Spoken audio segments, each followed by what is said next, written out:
Voy a ir muy despacio, porque la situación es hoy, en mi opinión, más compleja que nunca.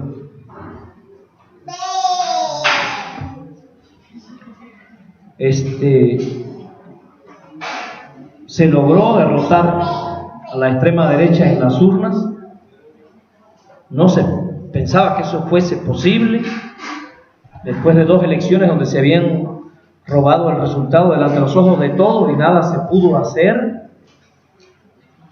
Y hoy, cuando tenemos el gobierno que todos queríamos, resulta que la postura de la gente frente a ese gobierno es de confrontación. Por eso voy a ir despacio y voy a ir aclarando algunas cosas. Textualmente, el documento que nos propone la CENTE en Oaxaca, 22, dice: hoy más que nunca es más que con Peña, debemos tener claridad que el actual gobierno federal le está permitiendo al neoliberalismo continuar.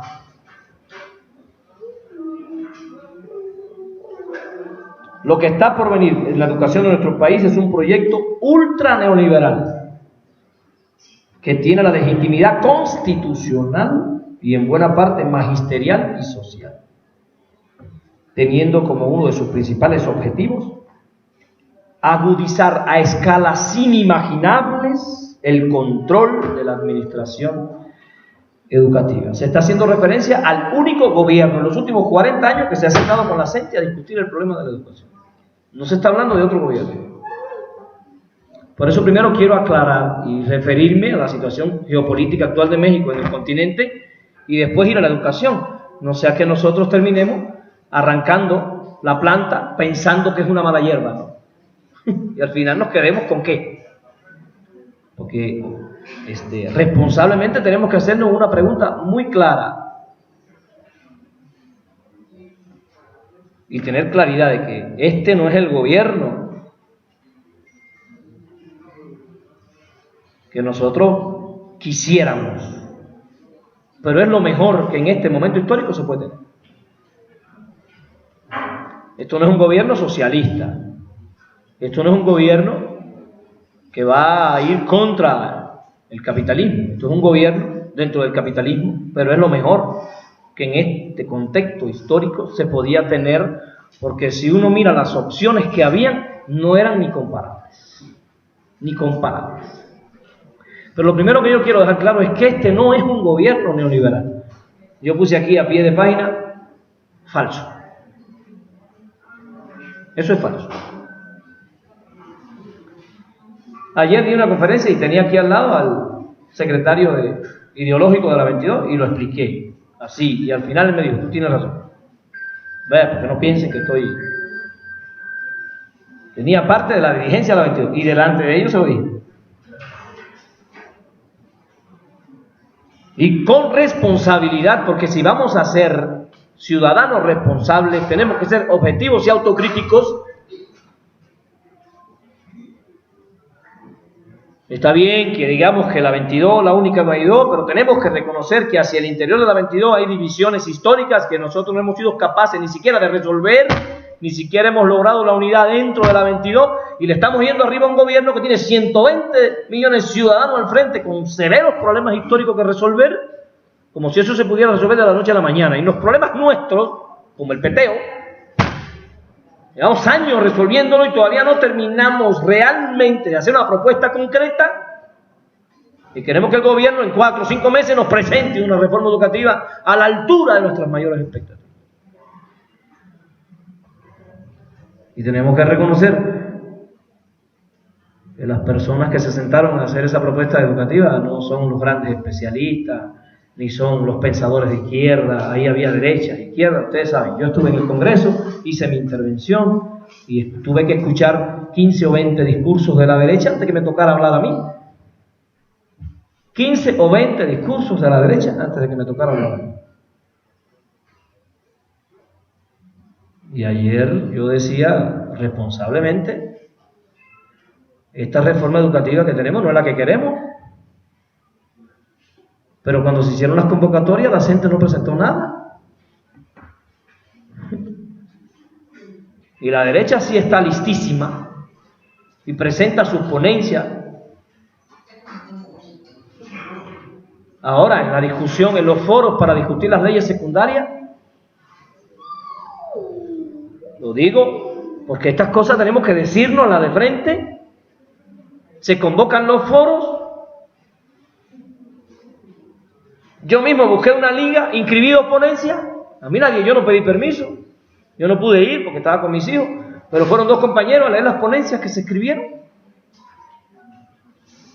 ¿Cuántas ponencias se presentaron? De la 22. Chequen, porque ahorita vamos a decir que no nos gustan las leyes secundarias, pero no estamos participando, nos estamos auto-excluyendo de la discusión. Y estamos en un momento histórico de jaloneo entre la derecha y la izquierda. Este no es un gobierno de izquierda, está claro. Andrés Manuel no es el presidente de la izquierda, ni siquiera es el presidente de los 30 millones que votaron por él.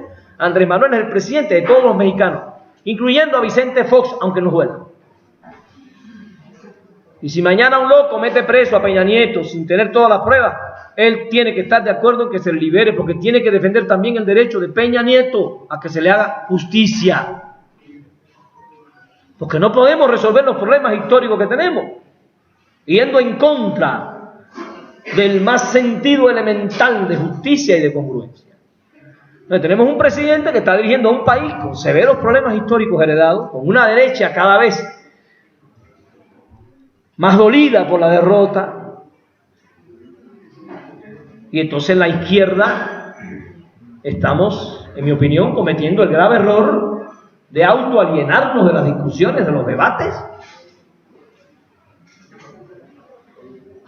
Ya han invitado varias veces al zapatismo a que se integre. Bueno, ¿qué no les gusta el proyecto? Intégrese, vamos a discutirlo, vamos a sentarnos en la mesa a discutirlo. ¿A qué vamos a esperar? ¿A poner al Che Guevara de presidente? Esa opción no la teníamos ni la vamos a tener.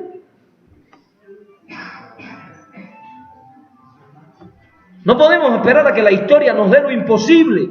Tenemos que luchar con lo que tenemos en la mano. Enfrentar el sistema con lo que tenemos en la mano. Yo decía, antes de ir al peteo, quiero demostrar que este no es un gobierno neoliberal, aunque es un gobierno neoliberal. Ay, profe, ¿cómo que es y no es? Bueno, somos maestros, somos dialécticos, tenemos pensamiento dialéctico, sabemos que la semilla que sembramos es semilla y no es semilla en algún momento.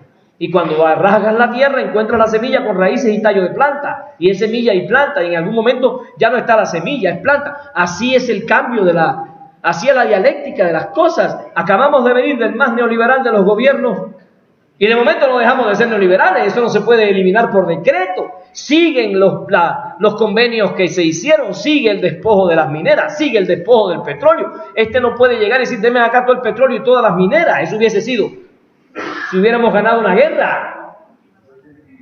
Pero llegamos por elecciones, tenemos que seguir la ruta de la legalidad del sistema.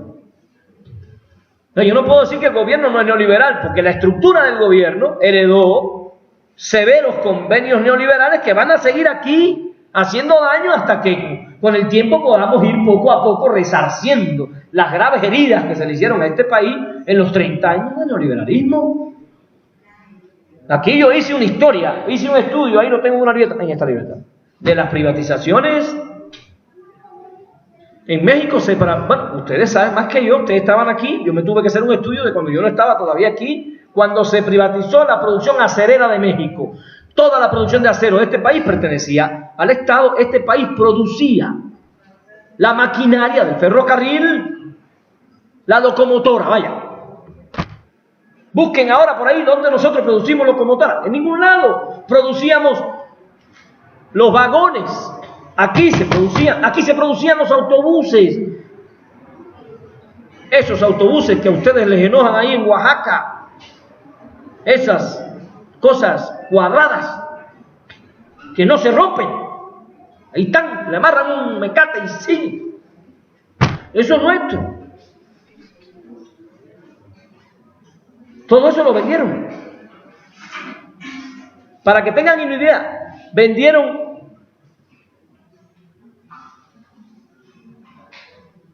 una empresa siderúrgica, Sicarta 1, a un consorcio indio. Y ese consorcio indio encontró en el almacén un molino de placa que estaba en los pasivos y vendió el molino que estaba en el almacén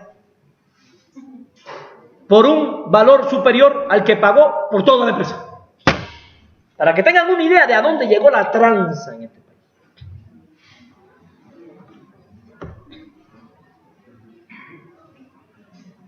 ¿Eso es lo que está ocurriendo ahora? No, eso no es lo que está ocurriendo ahora. Entonces yo no puedo decir que este gobierno está privatizando lo que quedó. Este gobierno está tratando de aguantar lo que se estaba vendiendo. Entonces no me pueden decir que la tendencia del gobierno es neoliberal. Si somos objetivos y si somos responsables con los criterios que damos, tenemos que reconocer el primer rasgo del neoliberalismo en Argentina, en Brasil, busquen los países. El primer rasgo es que se reduce el gasto público. Que al neoliberalismo no le parecía rentable estar gastando dinero en el pueblo. Aquí se está aumentando el gasto público. Le están dando dinero a los chamacos para que estudien. ¿Qué gobierno neoliberal en el mundo le daba dinero a los jóvenes para que se metieran a estudiar? A ver, búsquenme uno. Con un ejemplo me callo la boca. ¿Qué dinero neoliberal en el mundo le daba dinero a las madres solteras para apoyarlas en su economía familiar? ¿Qué neoliberalismo en el mundo se ocupaba de los pobres? Es un disparate, en mi opinión, es una cosa fuera de todo contexto. El segundo rasgo del neoliberalismo es reducción del gasto en educación. Y esta gente están haciendo universidades, le están dando dinero a los muchachos para que se pongan a estudiar. Díganme ustedes, ¿en qué neoliberalismo utópico el Estado se pone a hacer universidades para que los hijos de los pobres se pongan a estudiar? En ninguno. Otro rasgo del neoliberalismo es la reducción del gasto en salud pública. Un dato contundente. En Estados Unidos hoy hay más de 40 millones de personas sin seguro médico como resultado de las políticas neoliberales. Y nosotros hemos visto al presidente visitar los hospitales que quedaron maltrechos y a medio hacer y poniendo los recursos para que se terminen apoyando a los pueblos en la salud. Bueno, la gente se está beneficiando. Yo se lo digo a los maestros con toda responsabilidad. Vean los videos de este hombre caminando por la calle sin guarura. ¿Qué presidente neoliberal del mundo se puede lanzar a la calle sin guarura? ¿Ustedes se imaginan a Macri caminando por Argentina, por la calle? ¿Ustedes se imaginan a Bolsonaro caminando entre su pueblo y mirándole los ojos a la gente? ¿Ustedes se imaginan a Donald Trump sin guaruras caminando entre el pueblo norteamericano? ¿Qué presidente del mundo caminaba entre la gente así, la gente lo recibía y le daba abrazos? Entonces, yo honestamente, yo puse aquí varias cosas que se prueban con hechos. No estoy aquí soñando con mi amor a AMLO, estoy hablando de los hechos. No sea que digan ahora, este es un all lover. No, yo estoy tratando de ser objetivo en mis valoraciones. Neoliberalismo es protección a la corrupción. ¿Y alguien puede decirme a mí que este gobierno está protegiendo la corrupción? ¿Basado en qué? ¿O este gobierno está haciendo una lucha feroz contra la corrupción histórica que heredamos? Por supuesto, la corrupción no se va a resolver de ahora por ahorita. Ahí están los jueces dando amparo. Toda esa estructura burocrática capitalista a favor del robo y del despojo sigue ahí.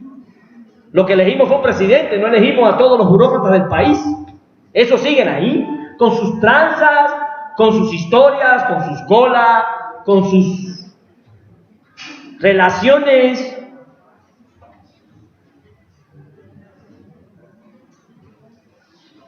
acaban de acusar a una línea aérea, fíjense para que ustedes vean, presentaron una demanda contra una línea aérea extranjera porque le debe a este país más de 500 millones de pesos, y la línea aérea se fue a buscar un abogado mexicano y consiguió un amparo. Uno se enoja porque era para decirle, ¿sabes qué? Mira, lárgate pues, vienes aquí, te estás enriqueciendo en este país, todavía no pagas impuestos y todavía te quieres amparar. Cuando te decimos que tienes que pagar impuestos, porque este pueblo necesita los impuestos, y se ampara, y hay un juez en este país que nació en este país, que creció en este país, que se supone que tiene que dolerle a este país, que le da el amparo.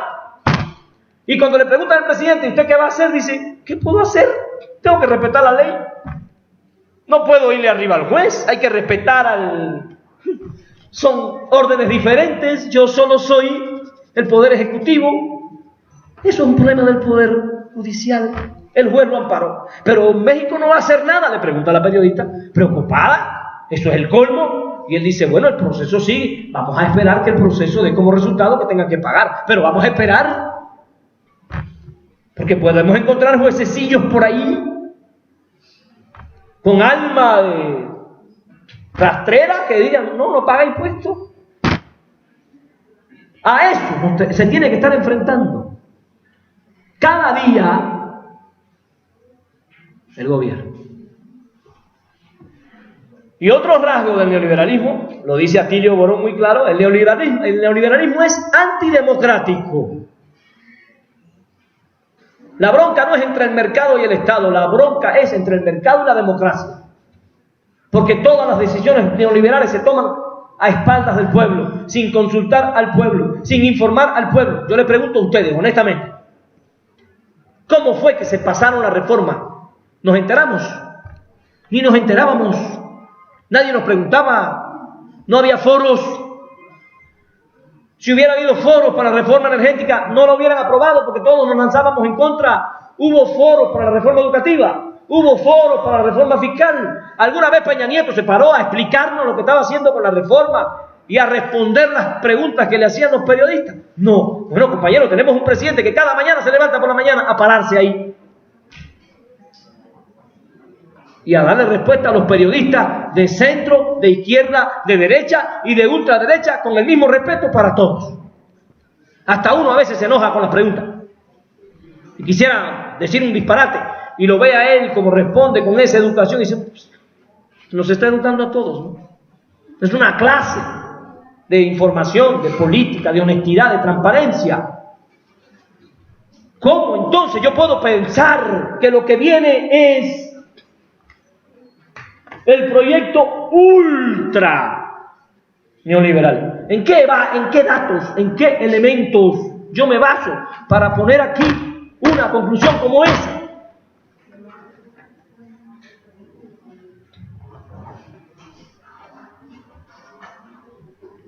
Tenemos que tener tanto cuidado de la extrema derecha como de la extrema izquierda.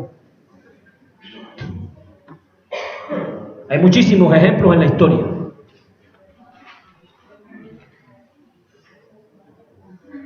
Y el otro elemento del neoliberalismo, yo estoy dando argumentos para poder discutir.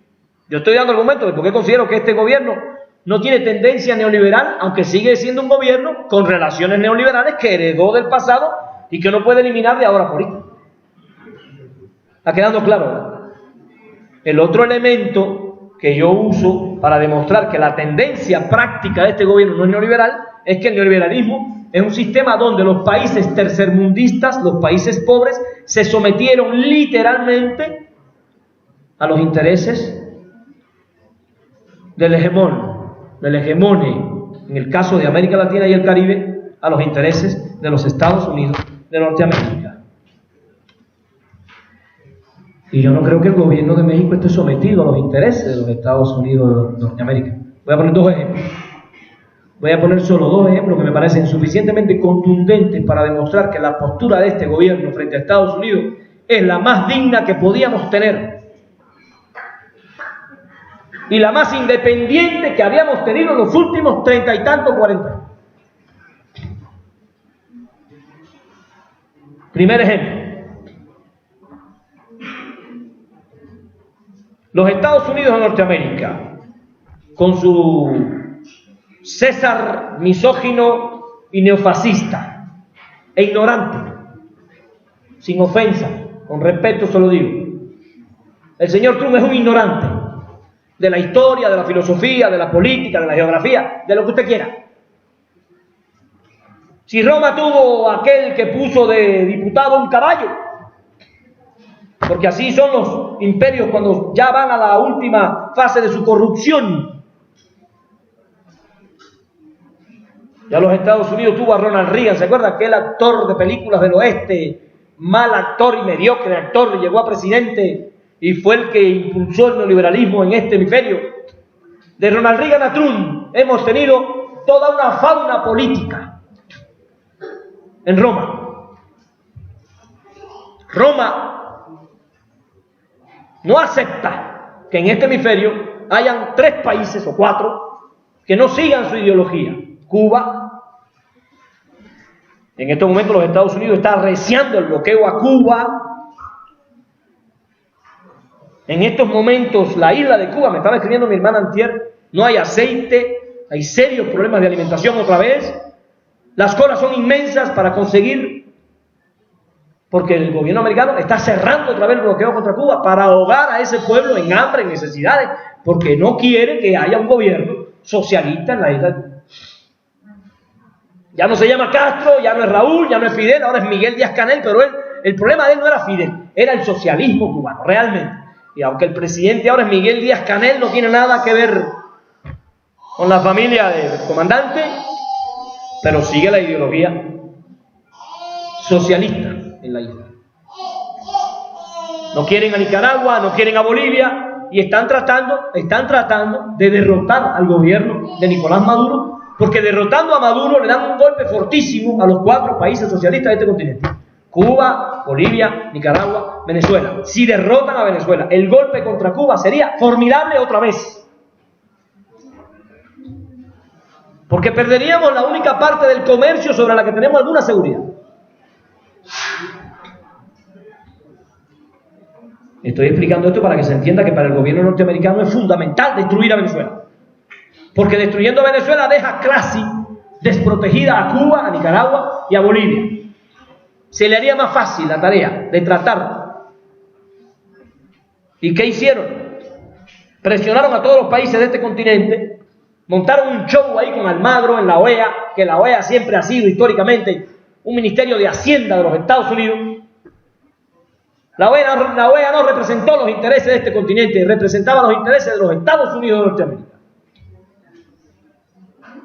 Y por grandes y colosales que fueron las presiones, el gobierno de México, a diferencia de las posturas de Peña Nieto, de Fox y de Calderón, le dijo a los Estados Unidos: México no interviene en los asuntos internos de países hermanos. El problema de los venezolanos, que lo resuelvan los venezolanos. Y le dijo: el respeto al derecho ajeno es la paz. Y se lo dijo al presidente de España en su cara, que fue mandado por Estados Unidos y vino a México a presionar a Andrés Manuel. Y delante, con el presidente de España parado ahí, y a mí me dio hasta pena ajena, mirándole al rostro le dijo: ya nos pusieron alguna vez un emperador extranjero. No queremos que eso vuelva a ocurrir. El respeto al derecho ajeno es la paz. Unos días después España cambió su postura. Yo quiero pensar que fue por la clase magistral de dignidad que le dio el gobierno de México. Unos días después España cambió su postura y dejó de apoyar las intentonas de Estados Unidos contra Venezuela. Eso es neoliberalismo. Si esto fuera un gobierno neoliberal, Andrés se hubiera arrodillado frente a Trump como hizo Peña Nieto tantas veces.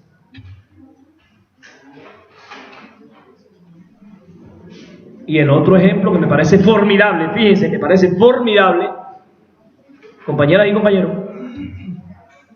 es que este señor está pensando y ya empezó a construir una refinería. ¿A qué país del mundo México le vende petróleo y le compra gasolina? Eso es como que ustedes me vendan a mí limón y yo le venda a ustedes jugo de limón. ¿Qué sentido tiene un negocio como ese? Que usted venda papel y compre piñata. ¿Qué sentido tendría un negocio como ese?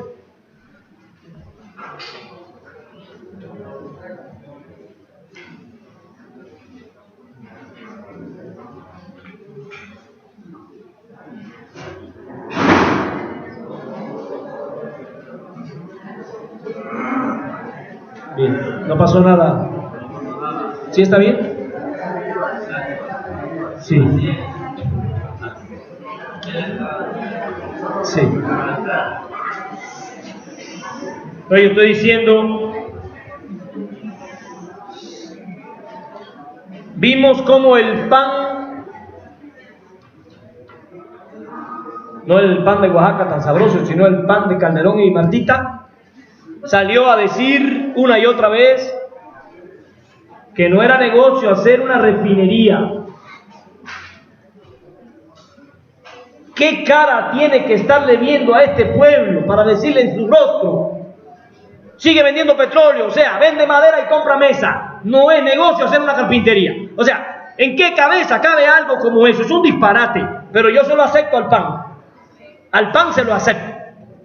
Fíjense, porque si le echamos número a la historia y vamos hacia atrás y recordamos que el pan fue fundado en el año 1939, cuando estaba en la presidencia Lázaro Cárdenas del Río, que gobernó del 34 al 40, y el PAN surge oponiéndose a las medidas de Cárdenas. O sea, el PAN surge ya con una política y un discurso de oposición a la nacionalización de la riqueza de este país. Una cosa que a Lázaro Cárdenas le tendremos que agradecer eternamente. O sea, el PAN nace como partido defendiendo intereses norteamericanos, intereses exógenos a esta nación. Por eso a mí no me asombra que digan esas estupideces. Ellos son congruentes con su historia. Lo que me extraña es que lo diga el PRI, porque Cárdenas era del PRI. Lo que pasa es que el PRI, a lo largo de su evolución histórica, se movió hacia la extrema derecha, más extrema que el PAN. Y aquel partido que defendía los intereses del pueblo de México, nos ha quedado nada.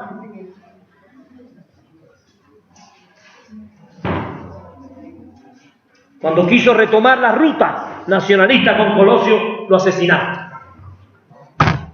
Ahí el PRI hubiera renacido, porque Colosio traía la idea original de aquel partido que defendía los intereses de este pueblo, de esta nación, pero lo asesinan. Y entonces se mueve hacia la extrema derecha. Recuerden que a Colosio lo asesinan en el apogeo del neoliberalismo en América Latina. Si uno hace cuentas, a Colosio lo asesinan, se había derrumbado el campo socialista. Estaba Cuba sola. Los Estados Unidos en la euforia de que ya iban a destruir a Cuba. Y aparece un candidato en México con un discurso medio mesiánico, medio socialista, medio raro. Cuando me pongo a pensar quién tenía interés en asesinar a este hombre, qué intereses inmensos vieron en Colosio un peligro terrible para su política de dominación de este continente. Yo tengo una sola respuesta.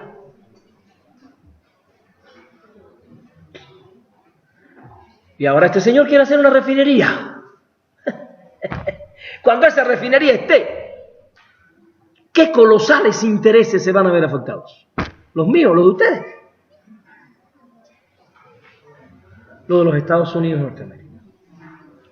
He dado estos argumentos para decir que este gobierno ni es neoliberal, ni lo que viene para encima de nosotros es el extremo neoliberalismo. Yo creo que esa es una interpretación errónea de este documento. Y voy a decir otras cosas muy despacio, para que no se me enojen. Lo veo venir.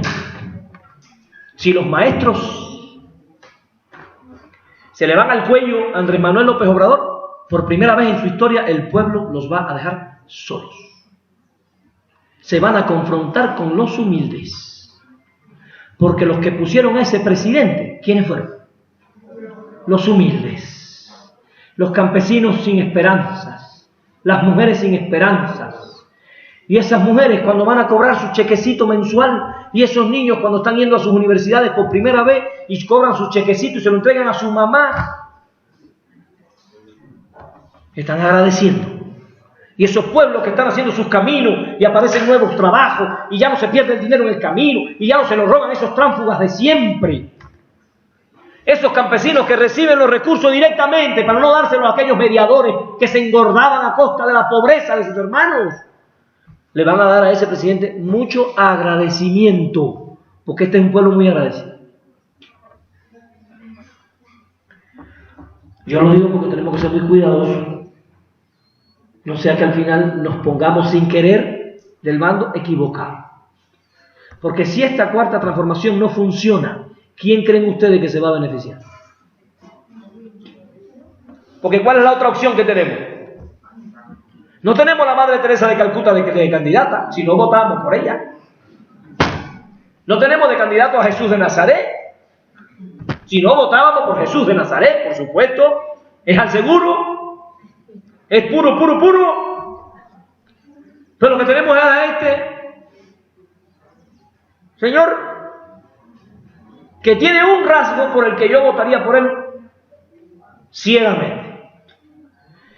Es una persona decente, que te habla mirándote a los ojos. Y en este país eso ya es ganancia. No es un gran economista, no es un gran filósofo, no es un gran científico, es una persona decente, como Lázaro Cárdenas. Y mira a la gente mirándole a los ojos y camina sin miedo y no tiene cola que le pisen. Sí. Vamos a dar la plática con algunas interrupciones del copiloto, pero eso es inevitable. Eso no se puede evitar porque el papá soltero tiene que caminar con el copiloto.